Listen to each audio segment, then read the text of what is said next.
अगर कावड़िए गंजेड़ी होते ना और आतंकवादी होते तो अब तक मक्का पे कब्ज़ा कर लिया होता। वो तो मुसलमान हैं, आतंकवादी जो हर कंट्री को अपने कब्ज़े में किया जा रहा है। बिल्कुल होनी चाहिए, जेल में जाना चाहिए वो। ऐसे मौलानाओं की ज़रूरत ही नहीं है ना भारत में। और सबसे बड़ी बात कि भारत में ना तो मौलानाओं की ज़रूरत है, ना मदरसों की ज़रूरत है और ना ही शरिया कानून की ज़रूरत है।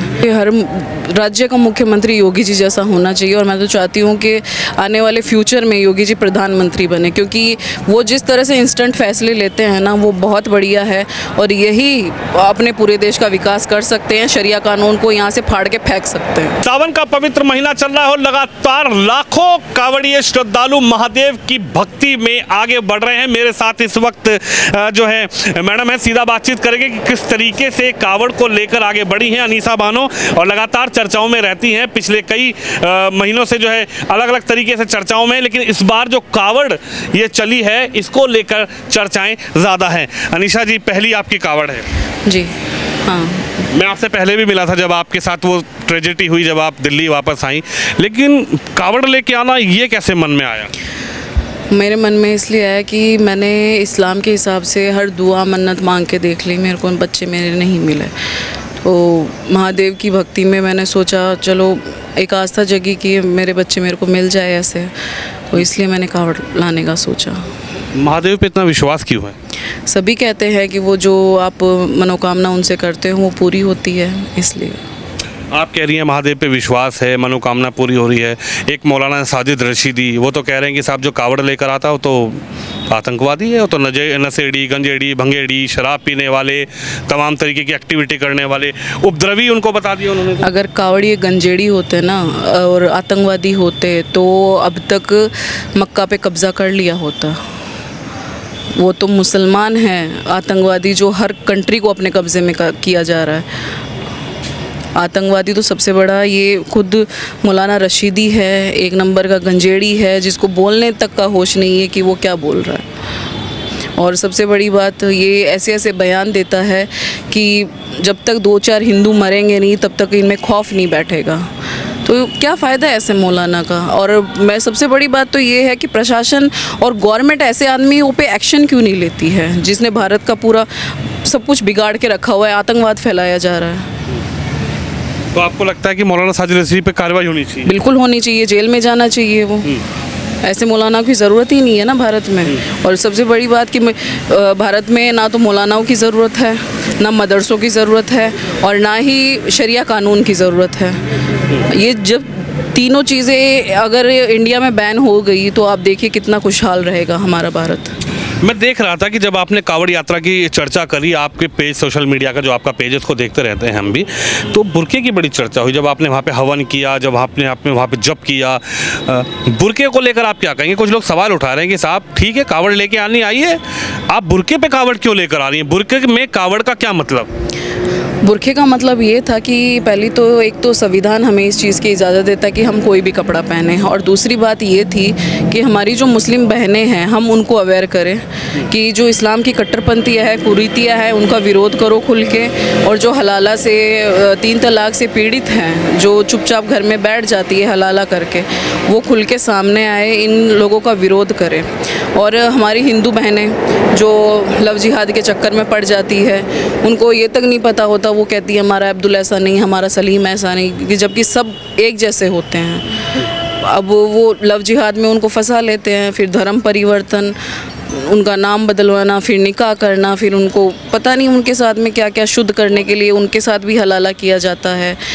ना माने तो फिर वो काट के फेंक देते हैं, कभी फ्रिज में, कभी नदी नालों में वो मिलती है। तो हम यही चाहते हैं कि जो हिंदू बेटियां हैं कम से कम वो अवेयर रहे और कम से कम मुस्लिम मज़हब में ना जाए।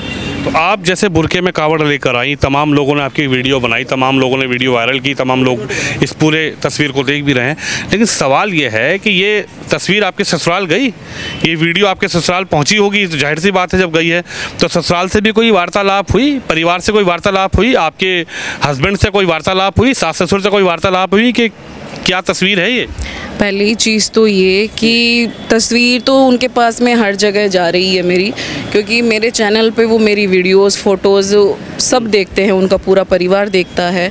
और रही बात कि वो वार्तालाप की, तो उनसे मेरी कोई बातचीत नहीं होती, क्योंकि मेरे हस्बैंड ने दूसरी शादी कर ली है अपने से उम्र की 10 साल बड़ी औरत से। आप कैसे सुनिश्चित कर सकते हैं कि उन्होंने दूसरी शादी कर ली? मैं जाके आई हूँ अभी प्रेजेंट टाइम में, मेरे पास बाकायदा फ़ोटोज़ है कि उसने दूसरी शादी कर ली है।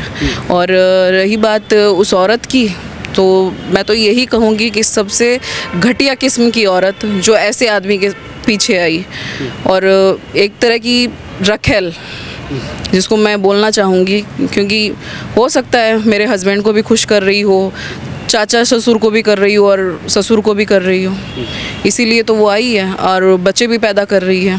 तो बस मैं चाहती हूँ मेरे बच्चे मैं वहाँ से निकाल लूँ, मुझे उससे कोई लेना देना नहीं है। फिर से सवाल बुर्के को लेकर ही है, बुर्के को लेकर से सवाल है, क्योंकि तमाम लोग और भी सवाल उठा रहे हैं, तमाम मौलाना हैं, मौलवी हैं, तमाम स्कॉलर हैं, वो कह रहे हैं कि अनीसा बानो जो है ये सिर्फ सुर्खियों में आने के लिए बुर्के में कावड़ लेकर आ रही हैं। किसी ने अनीसा बानो को ये ज्ञान दिया है कि अनीसा तुम जाओ, इस बार कावड़ चल रही है, और जब कावड़ चलेगी तो अनीसा जो है और ज़्यादा सुर्खियों में आएंगी, क्योंकि वो बुर्के में कावड़ लेकर आएंगी। मुझे सुर्खियों में आने की ज़रूरत नहीं है, ना मैं फेमस होना चाहती हूँ। इस्लाम की विक्टिम हूँ, और ये जो मौलाना बोल रहे हैं दाढ़ी बढ़ा के, गुस्सा तो इतना आता है कि इनकी दाढ़ी खींच के इनके हाथ में ही दे दूँ।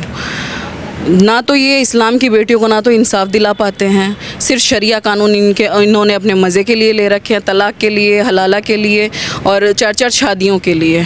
और ये जो बोल के मीडिया में बोल रहे हैं, टीवी चैनल्स पे बोल रहे हैं, आके सामने तो आओ, एक बार बात तो करो मुझसे, मेरे साथ में हुआ क्या है। मेरे बच्चे मुझसे दूर किए गए हैं, तलाक दिया गया है मेरे को, मेरे साथ हलाला के लिए प्रेशराइज़ किया गया है मेरे को, और आप कहते हो कि सुर्खियों में आने के लिए। मेरे को ऐसा नहीं चाहिए, मुझे मेरे बच्चे चाहिए, मेरे बच्चे मेरे को ला के दे दो। बहुत से मुसलमान हैं जो मुझे गालियाँ भी देते हैं, मेरी फ़ोटो एडिट करके लगाते रहते हैं। मैं उनसे सिर्फ इतना कहना चाहती हूँ, अगर तुम मेरे बच्चे नहीं ला के दे सकते तो मुंह बंद करके बैठ जाओ, और जो तमाशा चल रहा है वो चुपचाप बैठ के देखो, क्योंकि तुम इतने वो हो गए हो। मैं तो यही कहूँगी कि जितने भी मुसलमान हैं ये हाथों में चूड़ियाँ पहन ले, क्योंकि ये है ना नामर्द है, अपनी बहन बेटियों को इंसाफ नहीं दिला सकती है।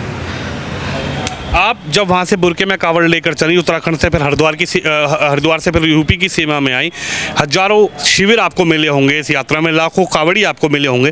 जब आप बुर्के में कावड़ लेकर आ रही थी तो लोगों का रिएक्शन आपके प्रति क्या था? बहुत सबको अच्छा भी लगा और काफ़ी खुश भी हुए, उनका बिहेवियर भी बहुत अच्छा था। और जितने भी कावड़ी हमारे साथ चल रहे थे सब ने बहुत समर्थन भी किया, सपोर्ट भी किया, और जितनी भी व्यवस्थाएं यूपी पुलिस के द्वारा की गई थी और यूपी सरकार द्वारा की गई थी वो बहुत अच्छी थी। हमारी पूरी सिक्योरिटी भी है, पुलिस प्रशासन भी पूरा सहयोग कर रही है हमारा। फतवे से डर नहीं लगता? अभी पास में ही है यहाँ से फतवा देने वाली जगह। फतवा तब दिया जाता है जब मैं लूँगी, जब मुझे लेना ही नहीं है तो मैं फतवा, फिर कोई फ़ायदा नहीं है ना। दारुल उलूम देवबंद के सामने से निकली आप? पता नहीं, मुझे इतना मैंने ध्यान नहीं दिया। अच्छा, सबसे बड़े फतवे वहीं से जारी होते हैं। होने दो ना, फतवों का तुक क्या होता है? फतवों का तुक क्या है? आए दिन हज़ारों फतवे जारी होते हैं, लेकिन उनका कोई तुक भी तो होना चाहिए ना। कोई फ़ायदा नहीं है ऐसे फतवों का। तुम फतवे तब निकालो जब अपनी बहन बेटियों को तुम इंसाफ दे सको, उनको रानी की तरह, तुम बोलते हो कि इस्लाम की शहजादियाँ हैं तो उनको शहजादियों की तरह अगर बना के रख सकते हो तब तुम फतवे जारी कर सकते हो। जब तुम इंसाफ नहीं दिला सकते हो तो काहे के फतवे?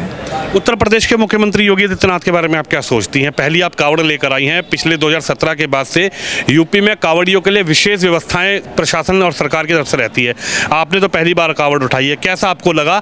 और योगी आदित्यनाथ जो पुष्प वर्षा कावड़ियों पर कर रहे हैं, जिनका हेलीकॉप्टर पुष्प वर्षा कर रहा है, और तमाम डीएम, एसपी, कमिश्नर जो कावड़ियों पर पुष्प वर्षा करते हैं, योगी जी के लिए क्या कहेंगे? मैं तो यही कहूँगी कि हर राज्य का मुख्यमंत्री योगी जी जैसा होना चाहिए, और मैं तो चाहती हूँ कि आने वाले फ्यूचर में योगी जी प्रधानमंत्री बने, क्योंकि वो जिस तरह से इंस्टेंट फैसले लेते हैं ना वो बहुत बढ़िया है, और यही अपने पूरे देश का विकास कर सकते हैं। शरिया कानून को यहाँ से फाड़ के फेंक सकते हैं। कहीं धमकियाँ वगैरह आ रही हैं आपको? वो तो आए दिन आती रहती है, ये तो इन मुल्लाओं का काम हो गया है, तो वो तो चलता रहता है। कावड़ यात्रा में कोई धमकी ऐसे मिली हो आपको लगता हो कि कावड़ यात्रा लेकर आ रही हैं तो कुछ लोगों ने कमेंटबाजी करी हो? अब वो इतना मैंने ध्यान अभी तक दिया नहीं है, जब देखूंगे तो पता चलेगा। वैसे आ रही होंगे। आस्था है महादेव में, या फिर सिर्फ एक एक्टिविटी के लिए, फेमस होने के लिए कावड़ उठाई है? महादेव में है आस्था, तभी इतनी दूर चल के लेके आई हूँ, वरना वही बात होती कि सिर्फ फेम के लिए होता। इतनी दूर चल के आई हूँ तो बहुत जाहिर सी बात है कि मुझे उम्मीद है कि मेरे बच्चे मुझे बहुत जल्दी मिलेंगे। चलिए अनीसा हमारे साथ अनीसा जी हैं, जिनका साफ ये कहना है कि बच्चों को लगे। बिल्कुल आपसे बात करेंगे, क्या आपने लिखा हुआ है और किस तरीके से आप इनका समर्थन? ये जी उर्दू मेरे पे नहीं आती है, भैया बताएंगे। क्या लिखा है भाई साहब? इसमें लिखा है साहब, जो हमारी अनीसा बहन है, इनके प्रयासों को हम साधुवाद देते हैं। साथ में तमन्ना मलिक है, बहन रिजवाना है, और इस जैसी महिलाएं, इन जैसी जो महिलाएं हैं जो देश की आधी आबादी का प्रतिनिधित्व करती हैं, तो उनको साधुवाद है कि इन्होंने एक बहुत अच्छा कदम उठाया। और ये जो भाईचारा, जो असल भाईचारा है, जो मुंह में है वही पेट में है, ऐसा करने के लिए आगे आई। तो उसके लिए इनकी तारीफ में जो है 2 शब्द लिखे हैं। जैसे कि एक शब्द है हमारे में लगाया जाता श्री, किसी को सम्मान देने के लिए हम श्री लगाते हैं, उसी तरह अरबी में सम्मान देने के लिए उसके नाम के आगे मोहम्मद लगाया जाता है। जैसे मोहम्मद रिजवान, मोहम्मद फुरकान, मोहम्मद सलमान। उसी तरह मोहम्मद का मतलब वो आदमी जो ऐसा काम करता हो जिसकी तारीफ़ की जा सके, मानव कल्याण के लिए ऐसी कसरत करता हो वो।